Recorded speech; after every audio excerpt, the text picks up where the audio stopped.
When I turned 16, I was stuck trying to figure out what kind of job I should get. The idea of working at a fast food place or a retail store felt dead inside, like I'd be wasting my time. But at that age, choices were thin. I'd babysat before, but only for my parents. One day, my mom suggested I try babysitting for other families as a part-time gig. With nothing else sounding appealing, I took her advice. There was a local babysitting company in my town that connected families with sitters. I went in for an interview, and they approved me on the spot. That was a huge help because I didn't know enough people to land enough jobs on my own. I worked there for 2 months, but there was one downside. Almost every night, I was babysitting for a different family. Mostly it was parents heading out for a special night or a date, so there wasn't much recurring work. Then, for the first time since I started, one of the previous parents booked me again. It was a single dad who took care of his daughter, Alyssa. All I remembered about him was that he didn't talk much. The next appointment was scheduled from 6 to 10 p.m. At 6 o'clock sharp, I pulled into his driveway and knocked. He opened the door and gestured for me to come in. I stepped inside, and Alyssa came around the corner to say hi. Then the dad gave me very specific, unusual instructions for the night. He said he would be back at exactly 10 p.m., but that I needed to leave a few minutes before that.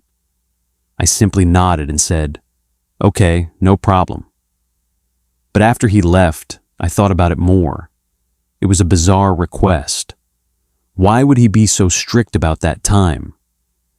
While I babysat Alyssa, we did all the usual things. We played a few games, watched some of her favorite shows, and ate a small dinner. At one point, she took a quick nap on the couch. I decided to walk around the house, not to be creepy, just to make sure everything felt normal.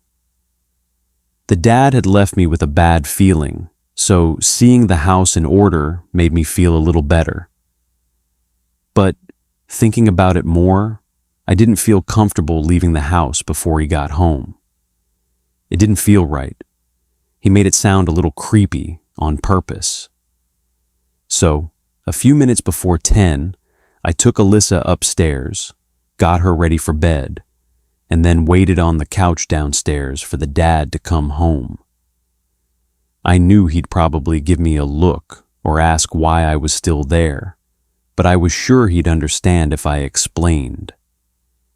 I kept track of the time on my phone. At exactly 10, I watched out the window at the driveway, waiting for him to pull in. A few minutes passed. He still hadn't shown up. Another 5 minutes went by. Still nothing. This was strange because he'd been so clear about being home at exactly 10, and he'd even wanted me to leave early. At that point, I was glad I stayed. Leaving Alyssa alone for more than a few minutes, like he'd implied, would not have been safe. Once 20 minutes came and went, I tried calling him. The phone rang for a while, then he answered. "Hey," I said, "I just wanted to check in and make sure everything's okay. I'm still here, waiting for you to come home." There was a long pause. Then he said, "I told you to leave before 10. Please go home now." I didn't know how to respond, but then he added, "I'm waiting for you to leave." I let out a shaky, "Okay," and hung up. Things were getting really creepy now. I wasn't comfortable being in the house, but I was even less comfortable leaving Alyssa alone in it. So I decided to call the police. During the 10 minutes I waited for the police to arrive, I had no contact with the dad. But almost as soon as they pulled up, the dad turned into the driveway too. I explained everything. The strange instructions, the call, the way he said he was waiting for me to leave. The dad denied ever telling me to leave before he got home. He claimed he was just running late, and that during our call he told me he'd be home in a few minutes, nothing else. He let them look around the house. Nothing came up. Nothing else happened. They told me to go home. They said even if I had proof of what he'd said, they really couldn't charge him with anything unless it was linked to something else. It aches my heart knowing that Alyssa is still alone with her dad, who is definitely up to something. Otherwise, why would he try so hard to hide it and lie about everything? I babysat as a part-time job for a few different sites before I settled on Sitter City.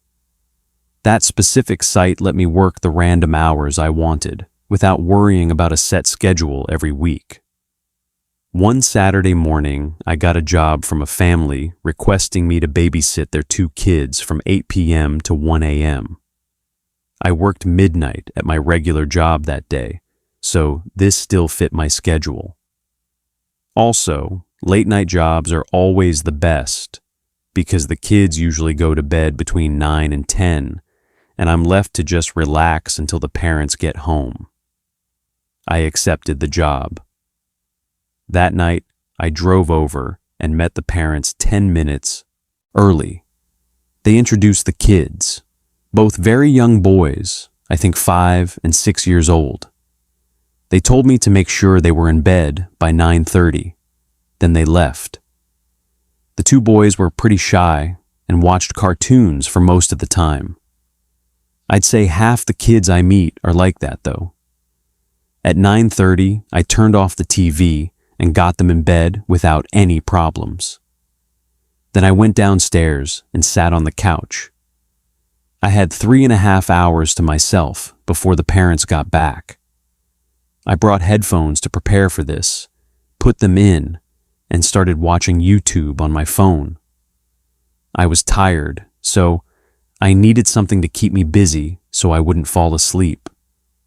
Like I said, late jobs are the best because it doesn't feel like you're even babysitting. But the hardest part is not falling asleep. By 11, I was really pushing myself to keep my eyes open.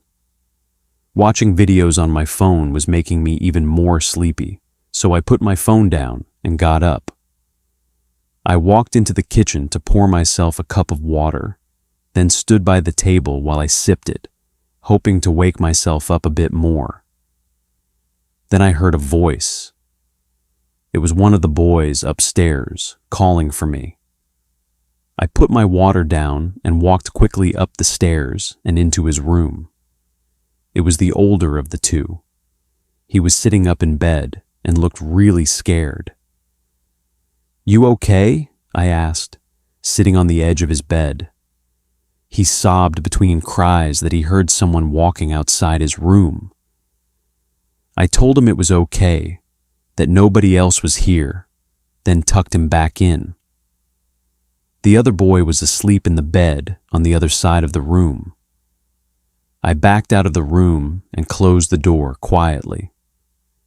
I checked each of the rooms upstairs, making sure they were empty, then went back downstairs. I was sure the boy just had a nightmare. I got my cup of water and sat on the couch again. I was more awake now, so I guess that was a good thing. But then I heard it. Someone walking through the hallway upstairs. It sounded slow and careful, like they were trying to be quiet. I was terrified, but I had to keep the boys safe. I ran upstairs, but nobody was in the hallway. I opened the boys' room, and both of them were still asleep. I checked each room again, then went back downstairs. I was tired and figured my mind was playing tricks on me this time. I took my phone out to keep myself busy. Maybe a minute passed when suddenly, footsteps sprinting down the hallway upstairs. I ran upstairs, seeing nobody again. But this time, when I opened the boys' room, they were both sitting up in bed, looking terrified. I got both of them downstairs and into my car outside. I locked the car doors, then called the police and the parents. Both boys said they heard running footsteps outside their door, so I knew I wasn't just hearing things. When the police came, they searched everywhere, but found no one. They didn't even find any signs that someone had broken in or stayed anywhere inside. I don't know who or what we heard, but I know there was someone else upstairs. Needless to say, I never went back to their house to babysit. I used to babysit my younger brother a lot while growing up. I was 5 years older, so by the time I was 13 or 14, my parents were okay with me watching over him while they went out. They would never leave us alone for too long, though, never more than just a few hours at a time. This happened when my parents went to a work party together one night on the weekend. They left at 5 and told me they'd be back before 9. They left us food in the fridge and told me to watch my brother and call if I needed anything. To me, watch my brother actually meant just making sure nothing happened to him or that he didn't leave. I never actually sat there and watched over him while he was doing whatever he was doing. I'd help him turn on his favorite show and then go do whatever I wanted in the other room. Sometimes I'd hang out with him, but our age difference made it hard for us to enjoy doing the same things. I was in my bedroom, which was still on the first floor, and my brother was in the living room when the doorbell rang. My parents had only been gone for an hour, so I knew it wasn't them. I got up and went to the front door. My brother was standing up in the living room, looking over at the door. That's when I saw a man looking through the small side window on the porch. When he noticed me, he waved and pointed at the door, as if to meet him there. I don't know if a lot of houses have these, but we always had 2 front doors, a main wooden door with a metal gate-like door in front of it. We always kept both locked. I opened the main door partially, but kept the gate door shut. I didn't know what to say, so I let him talk first. "Hi, buddy. Are your parents home?" "Yes. No, not right now. Sorry," I said, thinking he was trying to sell something. "Oh, thank you," he said, turning and walking away. I closed the door, and my brother asked who it was.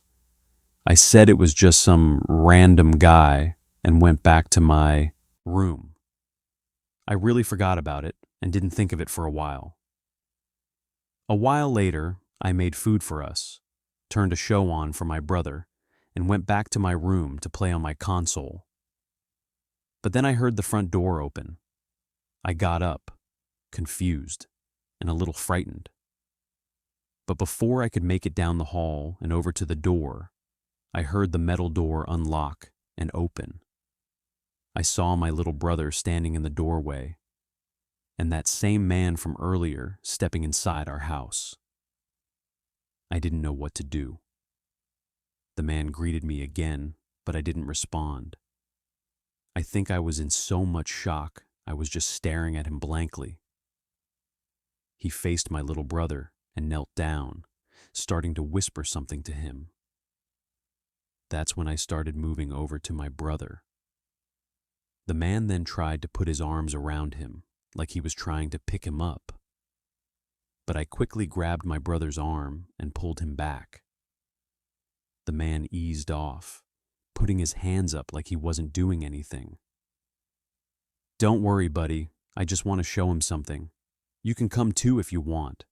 It's right outside," he said, with a friendly smile that was very creepy at the moment. I backed up, holding my clueless brother close to my side. "Please leave," I said, trying hard not to cry. "I've already called the police. Please just go." The man's whole attitude and face changed as soon as I said that. His smile went away, and was replaced by anger and frustration.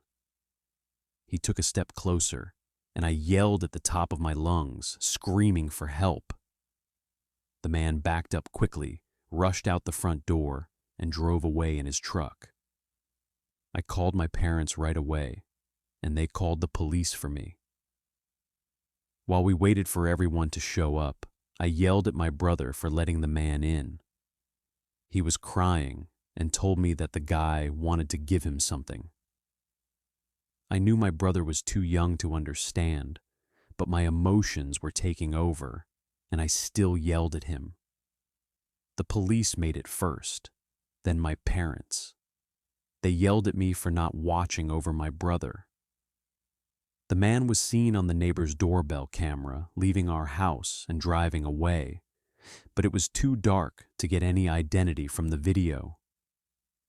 We were all sure, though, that the man had been watching us for a while, trying to find the perfect time to kidnap us. He got really close, but thankfully, after that day, he never tried anything again.